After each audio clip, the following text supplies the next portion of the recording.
For decades, life in Lancashire has revolved around the mills and the church. The mills have gone into dereliction and the churches are slowly decaying and the community has disappeared. For most of the kids around here, they feel cheated by the world of their parents.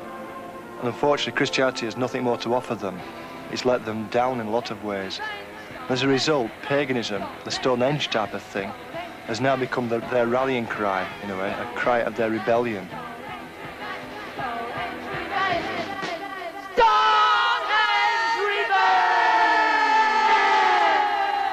Centuries has taught that there is an external God whom we shall serve. Whereas I think the truth is that God is within and that the answer to our questions is within. We believe that good and evil are human concepts.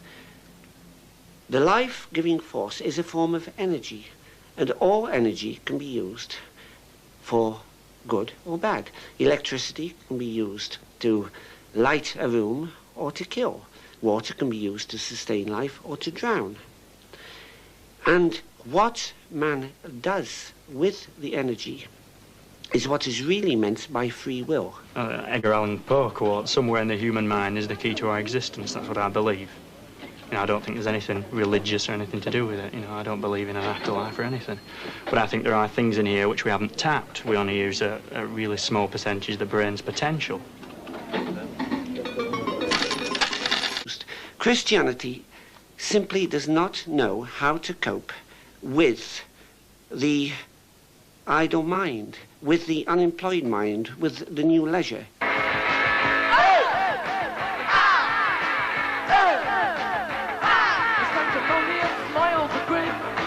Today, with the economic depression, there seems to be a lot of idleness, a lot of unemployment, a lot of time on people's hands, and it's the old story, I think, of the devil providing activities for idle hands.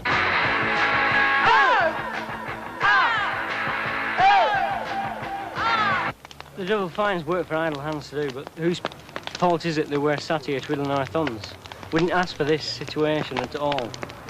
And if there was work for us to do, we would do it. But sitting on our bums, like at home with nothing to do, you start using your mind, and why not?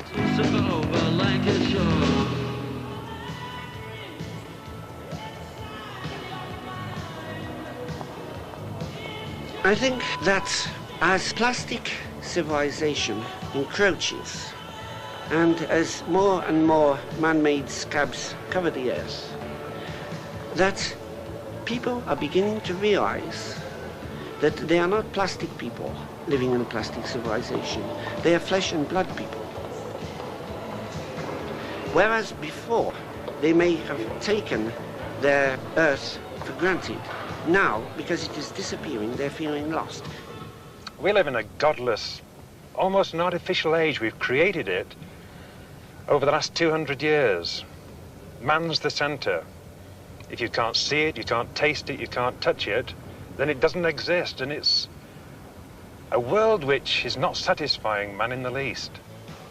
Well, I think that the whole artificial scene has given rise to a backlash, a return to paganism. You're getting all sorts of experimental forms coming up, all sorts of groups or cults trying to revive the spirit of paganism, which are becoming increasingly aware of their roots and are attempting to get back to them. Among those groups are the practitioners of chaos magic, for whom the old religions have a new relevance. More and more people today are feeling alienated from the civilization which has lost its mystery and its meaning and seems to be sort of bent on an ecological or a nuclear disaster course.